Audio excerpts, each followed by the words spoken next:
Xa estou farto. Non podo máis, isto sobrepoume. O mundo vénseme enriba e eu non podo facer nada. Síntome inútil, sen forzas, sen ánimo para nada.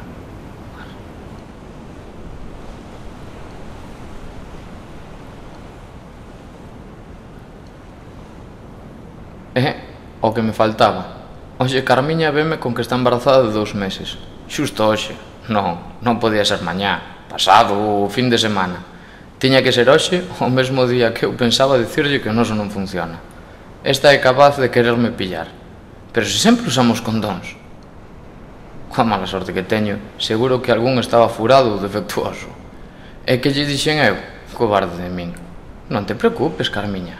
Xa verás como todo sae ben e saímos adiante.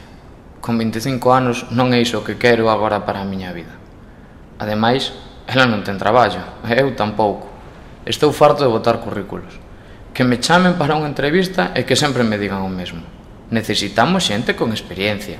Como collóns vou coller experiencia sen ninguén me contrata? Tantos anos de carreira para licenciarme en filoloxía para isto. Despois, o eso de sempre. Que esos mozos somos uns vagos, non nos independizamos, vivimos de papá e mamá. Anda, non lle puxen auga ao páxaro. Ben, tocará aguantar a miña nai. Agora mesmo as reprimendas da miña nai pélanme.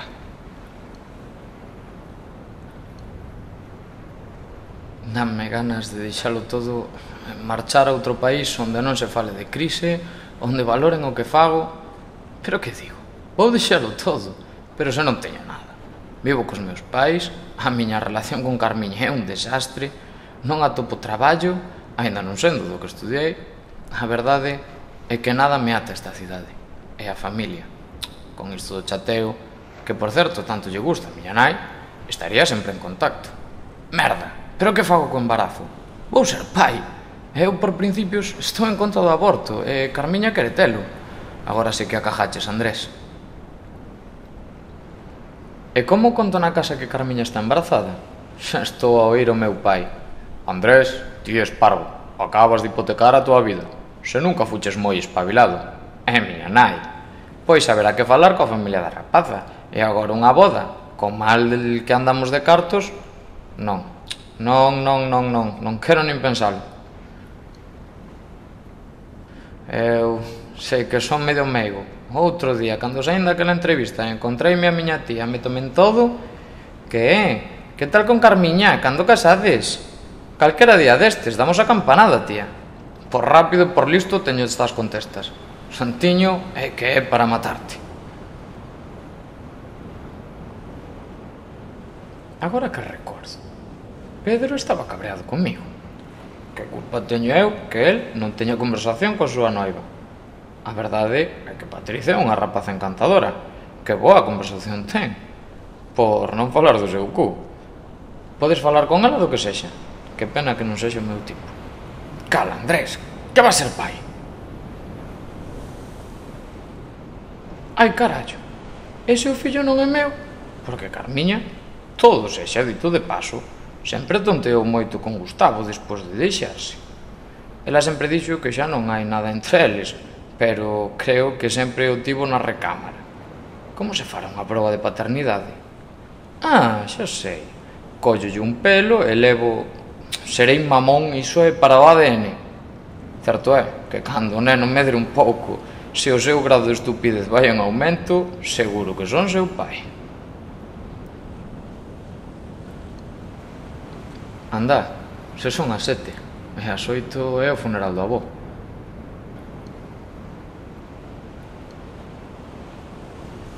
Meu avó, toda a súa vida traballando como un burro, con moi poucos momentos de festa, tantos anos incumpridos. Sempre quixo tocar o piano. Realmente, creo que foi un pianista frustrado. E eu, que frustracións terei na miña vida? Gustaríame ter unha vida plena, sen chegar a sentir que deixei de facer cousas que me gustan, pola satisfacción dos demais ou polas circunstancias que me rodean. Serei un bo exemplo para o meu fillo? Serei un bo pai? Quen ten o libro de instruccións do pai exemplar? Ata agora, fun afortunado neste sentido. Os meus pais, dentro da súa filosofía de vida, en maior ou menor medida, sempre quixeron o mellor para min. Supoño que un pai intenta que o seu fillo non cometa os seus erros, que busque un sentido á súa vida. Pero claro, todos temos que vivir a nosa propia vida cos nosos propios erros, que por suposto será diferente a deles, sobre todo a miña.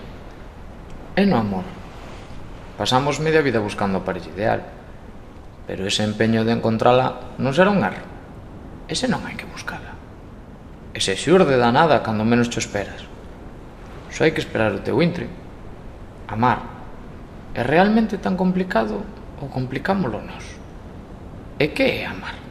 Mais que un impulso. A propia natureza guíate no sentimento. Non será que o amor é o encerro da propia natureza para perpetuar a especie?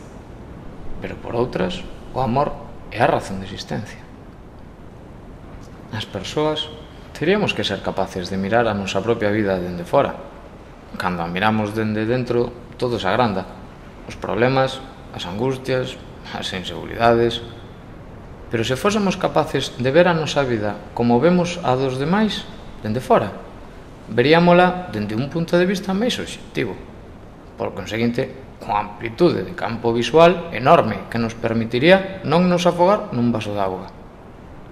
E para que queremos ter ese campo visual? Se a nosa vida en sí, o mesmo, xa ten un destino que non podemos evitar. Xa non podo máis. Estou canso de pensar. Que bonito.